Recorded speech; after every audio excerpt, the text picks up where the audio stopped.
El ruido tornó sordo alrededor de nosotras. Duró unos pocos segundos que bastaron para despertarnos. Yo ya estaba desde antes con los ojos abiertos y podría haber tenido la suerte de no ver lo que pasó. Pero la vida se ensaña en ser una mierda siempre que puede. Un dispositivo negro y pequeño voló desde la ventana y fue para el lado de nuestra cama. Me incorporé para mirarlo justo antes de su detonación. Siempre me habían llamado negra de mierda. Estaba acostumbrada. También al que me golpearan por ser torta y pobre. Pero esto era algo nuevo. El sueño explotó junto con la bomba, recordándonos que amar no es un acto tan libre. Llegué a agarrarle la mano a ella antes de desmayarme. Le rogué a la muerte que siguiéramos juntas. El ruido tornó sordo alrededor de nosotras y fuimos obedientes por primera vez. Desaparecimos.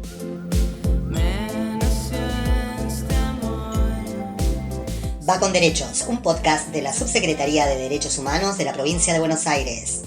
Esta semana, Crímenes de Lesbo-Odio, por Pamela, Roxana y Andrea. Marta Dillon, El Repaso, Radio Provincia de Buenos Aires. Odiar a las personas por alguna condición particular. Odiar a las mujeres por mujeres, odiar a la persona trans porque es trans, odiar a la mujer lesbiana porque es su elección sexual o su forma de ser, de mostrarse. Famosos discursos de odio, las famosas violencias. Falleció una tercera mujer de las 4 que fueron violentadas con una bomba molotov en la habitación de esa suerte de pensión en la cual ellas vivían, por un hombre, un vecino, y la cuarta está luchando por su vida. Estamos en línea con Marta Dillon. En un primer momento la magnitud de este hecho no se entendió que es un crimen de odio y que un crimen de odio tiene destinatarios concretos que son las personas agredidas, pero que también se vuelve una amenaza para todas las personas que comparten esa identidad, en el sentido de decir, si las mataron por lesbianas, ¿por qué no me pueden matar a mí? Pero hay una intención disciplinadora en un crimen de odio. Y es llamativo como Manuel Adorni hoy no pudo decir ninguna palabra, no sabía que ni siquiera hay familiares de las víctimas reclamando nada porque estas personas estaban en una extrema situación de vulnerabilidad, convivían juntas por la precariedad de la vida a la que nos someten a diario, y realmente es necesario, no es lo mismo cualquier hecho que te maten por ser quien sos, que te maten por ser quien sos, así como se mata a las mujeres, ¿no? Pero en este caso son lesbianas y esto tiene esa particularidad.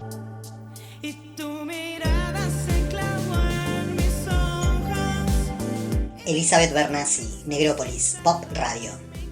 Y hay un texto de Micaela Camien, la fundadora y directora de Queridas, que es un medio digital sobre género y diversidad. Las que comían lo que podían, las que compartían el mate cocido y los colchones, las que alquilaban entre todas un cuarto de pensión, las que tenían frío y calor y lluvia, las marcadas por lesbianas, las odiadas por los machos fachos, las invisibles, las escondidas bajo la alfombra, las descartadas por el Estado y la gente de bien, las olvidadas por los medios y los streamers, las borradas de un plumazo y una molotov, las quemadas vivas, las quemadas vivas.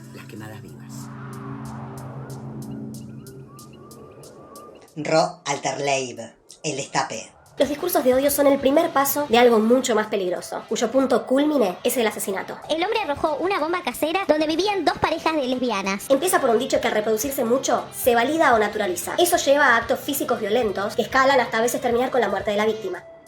Las travestis trans son quienes más en peligro están, porque además son víctimas de lo que se llama violencia estructural, es decir, muertes provocadas por condiciones materiales de precariedad, resultado de la vulneración sistemática de derechos. Violencia que crece cuando se naturaliza desde discursos y políticas públicas la discriminación. La verdad que a mí no me gusta definirlo como un atentado a determinado colectivo.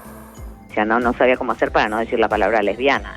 Dijo ningún colectivo, no son trastabilló, tartamudeó. Justamente me parece que esta gravedad del hecho hay que ponerla de manifiesto. Son crímenes que aparte van destinados a destruir determinadas identidades. Cuando se agrede a una persona que vive en la calle, es común en Alemania que los skinheads le prendan fuego a los mendigos, ¿no? Y esto lo sabemos, eso es claramente un crimen de odio. Y es exactamente igual a lo que pasó acá en Barracas.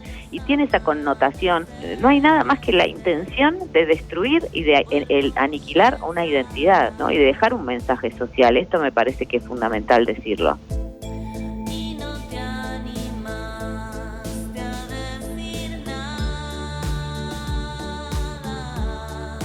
Nos reunimos hoy porque sentimos que todo puede quedar absolutamente impune. Días antes de todo esto había habido un discurso de odio oprimido por un autor de uno de los libros que banca este gobierno y que fue legitimado por el gobierno. Demuestra que abiertamente hay una campaña de odio, muy encubierta, pero hay una campaña de odio. Cuando el Estado promueve, incentiva y financia la homosexualidad, como lo ha hecho hasta la aparición de Javier Milei en escena, está incentivando una conducta autodestructiva. Digamos, el lobby LGBT. Por supuesto que lo relaciono. Primero que son muy agresivos con las personas de la disidencia sexual, con sus prácticas, con sus aspectos. Estamos hablando de formas de vida, de existencias, de cuerpos que se separan de lo que se espera de la idea binaria de que solo existen varones y mujeres.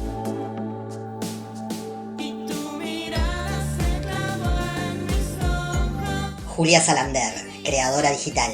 Por Pamela, Roxana y Andrea, para que se haga justicia. Y también lo hago por Sofía, la única superviviente. El nivel de violencia verbal era muy fuerte y las había llegado a amenazar de muerte. Pero el lunes 6 de mayo, la violencia fue a más. Justo Fernández Barrientos preparó un cóctel molotov casero y lo tiró dentro de la habitación donde vivían las 4 lesbianas. La habitación se empezó a incendiar y él se quedó fuera, sujetando la puerta para que ellas no pudieran salir. Al final decidió huir y se intentó suicidar. El resultado de esto es que Pamela y Roxana, de 52 años, murieron el mismo día. Y hace 2 días falleció la tercera, Andrea, de 42 años, que encima estaba embarazada. Murió en el hospital a raíz de las quemaduras en el 75% de su cuerpo. La única superviviente es Sofía, sigue en el hospital y está estable. El juez que se encargará de este caso se llama Edmundo Ravione y ha de decidir si aplica el artículo 80 del Código Penal. Básicamente es un agravante, o por género o por orientación sexual. Lo fuerte es que el portavoz del gobierno de Milei, Manuel Adorni, ha dicho que esto no es un atentado contra ningún colectivo. Esta historia es muy fuerte y da mucho miedo. Da mucho miedo la escalada de violencia, misoginia y homofobia que hay en Argentina después del gobierno de Milei. Y me horroriza pensar lo que vivieron esas mujeres. Y también me horroriza pensar que yo podría haber sido una de ellas perfectamente. Porque las han matado por lesbianas y exigimos justicia. Que cuando hay un clima de tanta violencia contra nuestras identidades, como también contra feministas, como también contra las personas migrantes, también contra quienes cometen algún delito, a los que se los puede linchar hasta la muerte, digamos. O sea, lo que rompen son las mediaciones. El Estado es la mediación entre la violencia social y la justicia. Cuando fue matrimonio igualitario, que la mataron a Pepa Gaitán por lesbiana, de ahí viene el Día de la Visibilidad Lésbica, también había discursos de odio circulando permanentemente porque estábamos en la discusión de matrimonio igualitario y había montones de personas que no toleraban que gays, lesbianas, travestis, no binarias, bisexuales pudieran casarse entre sí, tener familias, abrir un poco el universo, eso, de lo que creemos posible o no posible. Por supuesto que siempre hay sectores reaccionarios o más conservadores. Los diálogos sociales que implican proyectarse a futuro, viendo que convivir no es más que reconocerse unos a otros y unes a otros. Todo eso lleva tiempo. El discurso que tiene el gobierno no es solamente de denostación hacia las personas LGBT, sino es un discurso de resentimiento y venganza a los zurdos, a todo lo asociado con, ponele, el progresismo o el kirchnerismo, digamos, pero es un discurso vengativo. Amores como el nuestro quedan ya muy pocos. Estela Díaz, ministra de Mujeres y Diversidades, Provincia de Buenos Aires. Todo este ruido, Radio Provincia. Bueno, juzgar con perspectiva de género es una obligación, digamos, no es una opción, porque es nuestro marco normativo, nuestro marco de derechos. Entonces, formar a quienes trabajan en la gestión pública en estos temas es para mejorar el Estado, para mejorar los servicios que prestamos y para mejorar los propios ambientes de trabajo. Amar es algo hermoso. El gobernador Axel Kicillof ha sido clarísimo en relación a este tema siempre. Nosotros creemos que es con Estado presente, que hay desigualdades en nuestra sociedad que se han profundizado, económicas, sociales, por edad, y las de género, que son además transversales junto a las otras diferencias. Las medidas promotoras lo que hacen es arruinar el punto de partida. Axel dice siempre esto. Nosotros tenemos que acertar, somos una sociedad donde hay desigualdad y el rol del Estado es acercar el punto de partida para tener posibilidades de llegar, de construir un futuro con esperanza, con acceso, pensar en que podemos estar mejor en el futuro. Ellos quieren instalar un esquema de época como que ese pensamiento fuera el pensamiento dominante. Y la verdad que nosotras lo que recibimos desde los municipios y lo que recibimos desde las organizaciones comunitarias, sociales, religiosas, es al contrario, es articulemos acciones. las problemáticas de la violencia de género son grandes, ayúdennos con los instrumentos, con la política que están generando, preséntenla, tráiganos. Digamos, hay una demanda sostenida de que esta política se siga desarrollando en la provincia de Buenos Aires. No debe morir jamás.